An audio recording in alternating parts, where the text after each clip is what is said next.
எல்லாருக்கும் வணக்கம். நான் தான் ராஜேஷ் பேசுறேன். இன்னைக்கு ஒரு ஃபென்டாஸ்டிக்கான ஒரு பிளேயரை உங்கள்கிட்ட இன்ட்ரோடியூஸ் பண்ண போறேன். உங்களுக்கு இன்ட்ரோடியூஸ் தேவையில்லை, ஏன்னா ஏற்கனவே அவங்களுக்கு தெரியும். என்னன்னு பாத்தீங்கன்னா, இப்ப சமீபத்துல தெலுங்கானாவில் நடந்த நேஷனல் சாம்பியன்ஷிப் போட்டியில நம்ம தமிழ்நாடு கிட்டத்தட்ட 32 வருடத்திற்கு பிறகு பிரான்ஸ் மெடல், அதாவது வெண்கல பதக்கம் வென்றாங்க. ஸோ அழகா ரிசீவ் பண்ணாங்க சென்னையில, உங்க எல்லாத்துக்குமே தெரியும். அதே மாதிரி ஒவ்வொரு டிஸ்ட்ரிக்ட்லயும் ரிசீவ் பண்ணிருப்பாங்க அப்படின்னு நான் நினைக்கிறேன். கன்னியாகுமரி மாவட்டத்தில் எனக்கு தெரிஞ்சதுனால அதை கொண்டு வந்து சேர்க்கணும் அப்படின்னு நான் நினைக்கிறேன். அதே மாதிரி அந்த வீராங்கனைய நான் உங்ககிட்ட 1-2 கொஸ்டின் கேட்கணும் அப்படின்னு நான் நினைக்கிறேன். கன்னியாகுமரி மாவட்டத்துல அதே மாதிரி திருநாக்குறிச்சி கவியண்ணனுடைய டீம்ல தான் ஒரு வீராங்கனை வந்து செலக்ட் ஆயிருந்தாங்க. அவங்கள வந்து நாங்க சூப்பரா ரயில்வே ஸ்டேஷன்ல போய் ரிசீவ் பண்ணியிருந்தோம். அவங்களதான் நம்ம இன்னைக்கு கூப்பிட போறோம். நான் சொல்றதை விட அவங்க 1-2 விஷயங்கள் சொன்னா சரியா இருக்கும் அப்படின்னு நான் நினைக்கிறேன். தன்யா வாங்க. வணக்கம் வணக்கம். First of all congratulation. மிகப்பெரிய ஒரு வெற்றியை பெற்றுட்டு வந்திருக்கீங்க. கிட்டத்தட்ட 32 வருடம் கழித்து இந்த பிரான்ஸ் மாடல் எல்லாத்துக்குமே அது பெருமை சேர்த்திருக்கீங்க. இந்த வெற்றி உங்களுக்கு எவ்வளவு சந்தோஷத்தை கொடுத்துருக்குது? ரொம்ப ஹாப்பியா இருக்கு. 32 வருஷத்துக்கு அப்புறம் நம்ம தமிழ்நாடு வந்து மெடல் போட்டிருக்கிறது ரொம்ப ரொம்ப சந்தோஷமா இருக்கு. அதுலயும் எனக்கு வந்து ரொம்ப கோச் பண்ணது கவி சார் தான். அவங்களோட இதனாலதான் நான் இவ்வளவு தூரத்துல இருக்கேன். ரொம்ப ஹாப்பியா இருக்கு.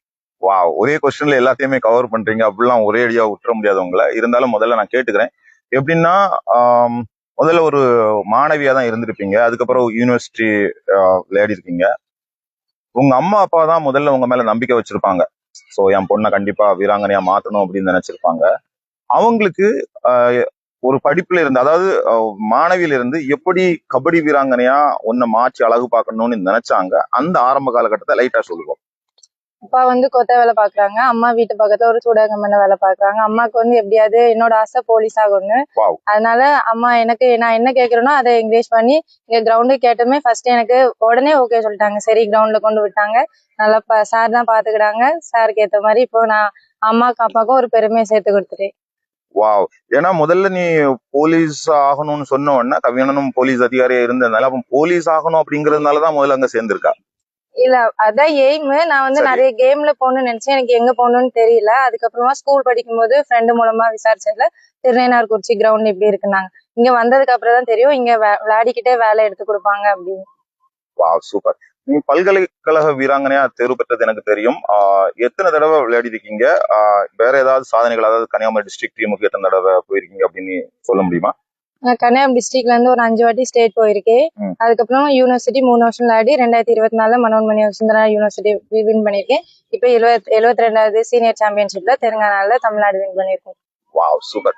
அதே மாதிரி நிறைய ஸ்டார் வீராங்கனைகள் இருந்திருப்பாங்க. நம்ம டிஸ்ட்ரிக்ட் டீம்ல விளையாடுறது, அதாவது யூனிவர்சிட்டி டீம்ல விளையாடுறது ஒரு விதமான இன்னொரு எக்ஸ்பீரியன்ஸை கொடுக்கும். இது வந்து எல்லா நம்ம தமிழ்நாட்டுல இருக்கக்கூடிய அத்தனை ஸ்டார் வீராங்கனைகளும் வந்திருப்பாங்க. எந்த மாதிரியான அந்த பயிற்சி முகாம்ல இருந்துச்சு? எல்லாருமே அன்போட பழகுனாங்களா? இந்த எக்ஸ்பீரியன்ஸ் உனக்கு எப்படிமா இருந்துச்சு? நல்லா இருந்துச்சு. அங்க இருந்தவங்க எல்லாமே டாப் பிளேயர்ஸ் தான். அவங்க கிட்ட இருந்து நிறைய ஸ்கில்ஸ், மூவ்மெண்ட் எல்லாமே நான் வந்து அப்சர்வ் பண்ணிருக்கேன். இது எல்லாமே என் டீம்ல எல்லாருக்கும் சொல்லி கொடுக்கணும்னு நினைக்கிறேன். அவங்க கூட நல்லா டைம் ஸ்பெண்ட் பண்ணது நல்லா இருந்துச்சு. எல்லாருமே நல்லா பேசினாங்க. கோச்சும் அந்த மாதிரி தான், நல்லா பிராக்டிஸ்லாம் இருந்துச்சு. ஒரு இடத்துல இருந்து நம்ம கத்துக்கிட்டதை நம்ம குழந்தைகளுக்கும், அதாவது நம்ம கிளப்ல உள்ள குழந்தைகளுக்கும் சொல்லிக் கொடுக்கணும்னு நினைக்கிற அந்த பியூட்டிஃபுல்லான மனதிற்கே நான் உனக்கு நன்றியை தெரிவிச்சுக்கணும். இன்னொன்னு கேட்கணும் அப்படின்னு நான் நினைச்சேன். இப்ப கவி அண்ணா உனக்கு கோச்சரா இருந்திருப்பாங்க, ஒரு யூனிவர்சிட்டி கோச்சரா இன்னொரு ஆள் வந்திருப்பாங்க. ஆனா விஎம்பி கோச் தான் அங்க கோச்சா இருந்தாங்க, கோகுல் சார். அவங்களுடைய அணுகுமுறை எப்படி இருந்துச்சு? அவங்க எங்க எல்லாத்துக்கிட்டயுமே பாசமா தான் இருந்தாங்க. ஒரு தப்பு இருந்துச்சுன்னா இதை பண்ணுங்கன்னு சொல்லி நல்லா டிசிப்ளினா தான் இருந்தாங்க. எங்களுக்கும் அவங்களுக்குமே நல்ல ஒரு கோஆர்டினேஷன் இருந்துச்சு. டீம் வின் பண்றதுக்கு நல்லா சப்போர்ட்டா இருந்தாங்க சார். சூப்பர். அதே மாதிரி நம்ம குவார்டர் ஃபைனல்ல கண்டிப்பா வின் பண்ணணும் அப்படிங்கிற ஒரு சூழ்நிலை இருந்துட்டு இருந்துச்சு. கடைசியில தான் வந்து டஃபா ஒரு 2 பாயிண்ட்ல தான் நம்ம வின் பண்ணணும். கார்த்தியானுடைய அந்த டைவ் கேட்ச், பிரம்மாண்டமான ஒரு பிரமிக்கத்தக்க அந்த டைவ் கேட்ச் தான் நம்மளுக்கு வந்து உள்ளுக்குள்ளே கொண்டு போச்சு. அந்த டைம்ல உங்க மனநிலை எப்படி இருந்துச்சு? எவ்வளவு சந்தோஷப்பட்டுச்சு?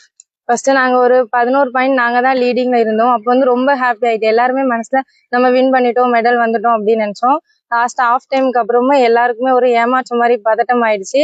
லாஸ்ட் இருந்த 5 மினிட்ஸ்மே எங்களுக்கு நாங்க அந்த இடத்துல இல்லவே இல்லை. எல்லாருமே ஒரு மாதிரி பயந்துட்டே இருந்தோம். லாஸ்ட் அந்த 1 மினிட்ல கார்த்தியா சூப்பர் டேக்கிள் பண்ணது வந்து ரொம்ப எங்களுக்கு சக்சஸ்ஃபுல்லா ஆச்சு சார். சூப்பர். அதே மாதிரி நீங்க அதுக்கப்புறம் அந்த ஸ்டோரி எல்லாம் எனக்கு தெரியும், எல்லாத்துக்குமே தெரியும். சோ எல்லாமே நடந்து முடிஞ்சது. சென்னையில ரிசீவ் பண்ணாங்க, அதுவும் எல்லாருமே பார்த்தோம். கன்னியாகுமரியில நீங்க ரயில்வே ஸ்டேஷன்ல இறங்கும் போது நிறைய பேர் வந்திருந்தாங்க இல்லையா? இந்த வரவேற்ப நீங்க எதிர்பார்த்தீங்களா, இல்லைன்னா ஒரு என்ன சொல்றது, எதிர்பார்க்காத ஒரு வரவேற்பு அப்படின்னு நீங்க நினைப்பீங்க சொல்லுவீங்களா? இது வந்து கண்டிப்பா எதிர்பார்க்காத ஒரு வரவேற்பு தான். வருவாங்க அப்படின்னு தெரிஞ்சு, ஆனா இந்த அளவு செண்ட மேளம் நிறைய வருவாங்க, நிறைய அசோசியேஷன்ல இருந்தா வந்தாங்க, எல்லாமே ஹாப்பியா இருந்துச்சு. இவ்வளவு தூரத்துக்கு நமக்காண்டி இவ்வளவு இருக்காங்க அப்படிங்கிறது ரொம்ப சந்தோஷமா இருந்துச்சு. இன்னைக்கு கவி சார் முன்னாடி இருந்து நடத்துனது எனக்கு ரொம்ப சந்தோஷமா இருந்துச்சு. சூப்பர். யாருக்காவது நீங்க நன்றி சொல்லணும் அப்படின்னு நீங்க நினைச்சீங்கன்னா அதை பார்த்து சொல்லலாம். நன்றி சொன்னா ஃபர்ஸ்ட் 72வது சீனியர் சாம்பியன்ஷிப்ல நடத்த வாய்ப்பு இருந்த சுபாஷ் சாருக்கு நன்றி. அப்புறமா மாநில செயலாளர் சஃபீலா சார் அவர்களுக்கும், மாநில தலைவர் சோலைராஜா சார், மாநில கன்வெனர் கோபால் சார் மற்றும் நம் கன்னியாகுமரி மாவட்ட கன்வெனர் ஹரிசுதன் சார் மற்றும் மாவட்ட மாநில நிர்வாக அனைவருக்கும் நன்றியை தெரிவித்துக் கொள்கிறேன். வாவ், எல்லாம் கிளியரா ப்ரிப்பேர் பண்ணி நீட்டா வந்திருக்கா. சூப்பர். ஏன்னா கபடி வீராங்கனைகள் வந்து நல்லா விளையாடுவாங்க, ஆனா வந்து கேமராக்கு முன்னாடியோ இல்லைன்னா மேடைக்கு மேல இருந்து பேசுறது ரொம்ப டஃபா இருக்கும் அப்படின்னு நான் நினைப்பேன். ஆனா பியூட்டிஃபுல்லா டெவலப் பண்ணிருக்கீங்க. அதுக்கு நான் முதல்ல நன்றியை தெரிவிச்சுக்கிறேன், வாழ்த்துக்களையும் தெரிவிச்சுக்கிறேன். நாளைக்கும் ஒரு சில விஷயங்கள் இருக்குது, உன் மூலமா நான் கேட்டு தெரிஞ்சுக்க விரும்பல. ஏன்னா உங்க கோச்சை கண்டிப்பா கூடுவோம். இவ்வளவுதாங்க. அப்போ இவங்கள்ட்ட நம்ம நிறைய விஷயங்கள் கேட்டாச்சு. தனியாகிட்ட அவங்களுடைய கோச்சுக்கிட்டையும் ஒரு சில விஷயங்கள் கேட்கலாம். தனியான கோச் வந்திருக்காங்க. வணக்கம். அறிமுகம் தேவையில்லை. எத்தனையோ குழந்தைகளை விளையாட வச்சு வேலைக்கு அனுப்புறதா இருக்கட்டும், அதே மாதிரி நல்ல வீராங்கனைகளை உருவாக்குறதா இருக்கட்டும், அது லேஸ்பட்ட விஷயம் கிடையாது. அது எல்லா கேர்ள்ஸ் டீம் வச்சிருக்கவங்களுக்கும் அது அது பொதுவானதுதான். ஏன்னா வந்து ஒரு பிள்ளைய வந்து வீட்டுல வந்து கூட்டிட்டு வந்து அவங்களுக்கு பாதுகாப்பு கொடுத்து விளையாட்டு சொல்லி கொடுத்து அனுப்பி விடுறீங்க. அதுல ஒன் ஆஃப் த பர்சனா நீங்க இருக்கீங்க, கோச்சா இருக்கீங்க. எனக்கு ரொம்ப தோழமையா எப்பவுமே இருந்திருக்கீங்க. நிறைய விஷயங்கள் நான் டிஸ்கஸ் பண்ணிருக்கேன், நிறைய உதவிகள் பண்ணிட்டு இருக்கீங்க. அதுக்கு முதல்ல நன்றியை நான் தெரிவிச்சுக்கிறேன். ஆனா ஓரளவு தனியா எல்லா விஷயத்தையுமே ஷேர் பண்ணிட்டாப்ல. உங்களுக்கு வேலை இல்லதான், ஆனாலும் உங்க குழந்தை இப்படி ஒரு மிக பிரமாண்டமான ஒரு பெரிய ஒரு ரீச் பண்ணியிருக்காங்க. அதாவது 32 வருஷத்துக்கு பிறகு தமிழ்நாடு பெண்களை பதக்கம் உங்களுக்கு எவ்வளவு சந்தோஷத்தை கொடுத்துச்சுன்னா? எனக்கு இது வந்து ரொம்ப ரொம்ப சந்தோஷமா இருக்கு. ஏன்னா இது வரைக்கும் இந்த மிளகு பொசிஷன்ல நாங்க எங்க டீம் போனதில்லை. ஆனா கன்னியாகுமரி மாவட்டத்தில் இன்னும் டீம்கள் இருக்காங்க. அவங்களும் மாநிலத்திலிருந்து தமிழ்நாடு டீமுக்காக ஆடி இருக்காங்க. இன்னும் புதுசா நிறைய டீம் வந்திருக்காங்க. அவங்களும் இதே மாதிரி செலெக்ஷன் வாங்கணும், நம்ம பிள்ளை மாதிரி பேர் வாங்கணும்னு நினைக்கிறேன். கன்னியாகுமரி மாவட்டத்துல இந்த தடவை ஒரு குழந்தை போயிருக்குதா? அதாவது உங்க டீம்ல இருந்து போயிருக்காங்க. நம்ம கன்னியாகுமரி மாவட்டத்துல எத்தனை குழந்தைங்க போனா நீங்க சந்தோஷப்படுவீங்க? இருக்கிற டீம்ல எல்லா டீம்ல இருந்தும் ஒவ்வொருத்தர் போனா சந்தோஷம் தான். தமிழ்நாடு டீமே கன்னியாகுமரி மாவட்டத்துல இருந்து போனாலும் சந்தோஷம் தான்.